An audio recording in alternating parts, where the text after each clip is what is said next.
वित्त राज्य मंत्री अनुराग ठाकुर ने कहा है कि कांग्रेस ने हिमाचल को शर्मसार करने का काम किया है, जो कि दुर्भाग्यपूर्ण है। संसद चली तो उनका झूठ का पुलिंदा बेनकाब हुआ। उन्होंने कहा कि कृषि कानूनों पर जितना झूठ बोला, कांग्रेस की पोल खुल गई। राज्यपाल के अभिभाषण के बाद विधानसभा के सत्र के दौरान काफी समय होता है, तब आप आलोचना कर सकते हैं। कांग्रेस ने जो गलती की है उसके लिए राज्यपाल से माफी मांगनी चाहिए। उनको सत्र में भाग लेकर जनता से जुड़े मुद्दों पर बात करनी चाहिए। CSIR IHBT संस्थान में श्री ठाकुर ने कहा कि कोरोना काल में पहली 2 तिमाहियों में गिरावट के बाद अब तीसरी तिमाही में GDP में उछाल आया है। विधानसभा में जो सारा इंसिडेंट हुआ है उसको लेकर के आज कांग्रेस के विधायक जब FIR हो गई उसके बाद विधानसभा के बाहर धरने पे बैठ गए हैं। आप किस तरह से देख रहे हैं सारे मामले? जब कांग्रेस के पास मुद्दे ना तब ओछी हरकतों पर उतरने का काम करती है। संसद चली तो वहाँ झूठ का पुलिंदा और इनका चेहरा बेनकाब होने का काम हुआ। कृषि कानूनों पर जितना झूठ बोला, कांग्रेस की पोल संसद सत्र के दौरान खुली।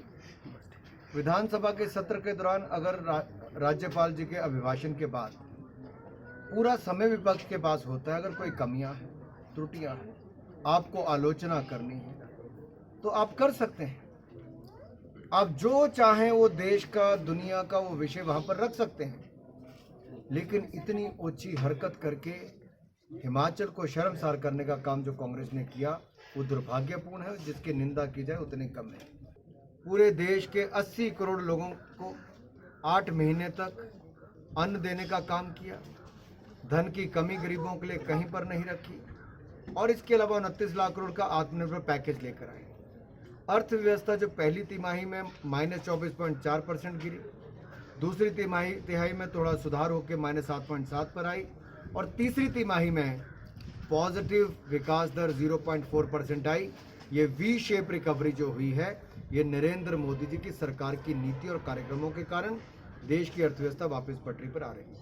इकोनॉमी बनाने का जो हमारा संकल्प है वो पूरा होगा और दुनिया भर की एजेंसीज ने ये भी कहा है कि भारत 21-22 के वित्तीय वर्ष में 11-11.5% की दर से विकास करेगा। सर, शांता जी की किताब आई है, उसमें जो उन्होंने लिखा है, क्या उससे आप सहमति रखते हैं? मैंने ना किताब पढ़ी ना उनके विचार सुने। सर, एक हिमालयन रीजन को लेकर सेंट्रल की ओर से उसके लिए प्रतिस्पर्धा की जा रही है, आपका क्या रहेगा उसमें?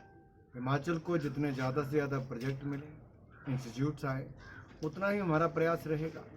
और आप देखिए, हमने लगातार एम्स, IIM, यहाँ तक कि IIT, IIT, NIT, central university, medical college, ये सारी की सारी देन है तो भारतीय जनता पार्टी की।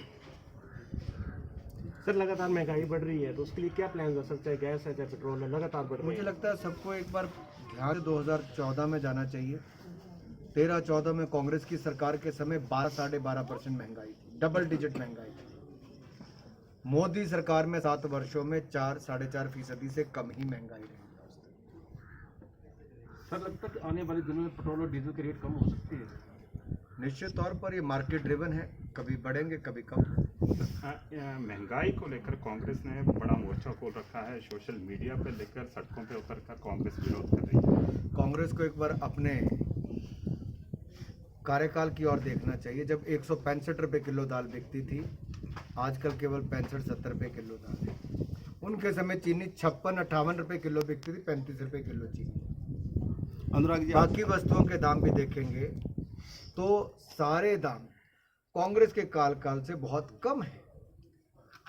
धन्यवाद। अनुराग जी, एक सेकंड, ये दिव्य हिमाचल टीवी के लिए पालमपुर से जयदीप रेहान की रिपोर्ट।